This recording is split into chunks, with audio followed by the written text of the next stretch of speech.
I thought Blame Blake was a really incredible idea, a great thing to be doing, but I wasn't initially going to get involved.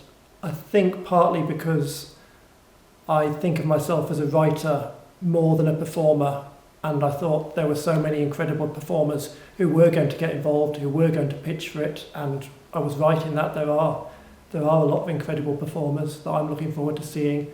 But Anne Wen is very persuasive, and so eventually I gave in and agreed to come up and read some poems and write some new pieces, especially for the event as well. So it's a great honour to be involved, and I'm really looking forward to it.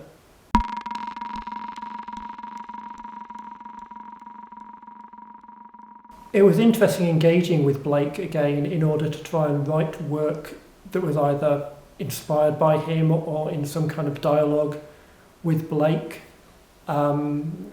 Blake is interesting in that he's sort of a one-hit wonder. Everybody knows Jerusalem, but then behind that, to extend the same metaphor, there's a whole load of really difficult albums with his cosmology, which is quite impenetrable and, well, stands on its own, really. You can't apply it to anything much outside of its own reference point. So trying to engage with that was very difficult.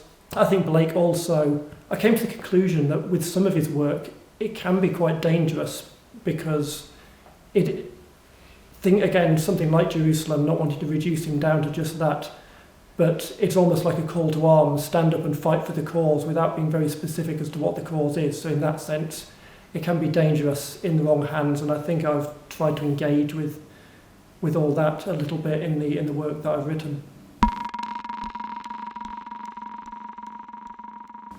I'm a long-term fan. For me, William Blake is the quintessential English psychedelic revolutionary outsider DIY artist. That's kind of my take on Blake, with his self-publishing, doing his own art, his own writing, producing himself, and being completely outside of the establishment. He's a forefather of the punk DIY spirit. Also the fact I got into him through both studying the Romantic poet at school, but also independently being into the beat writers, Allen Ginsberg in particular, and discovering that they held in such high esteem this English poet from the 18th century.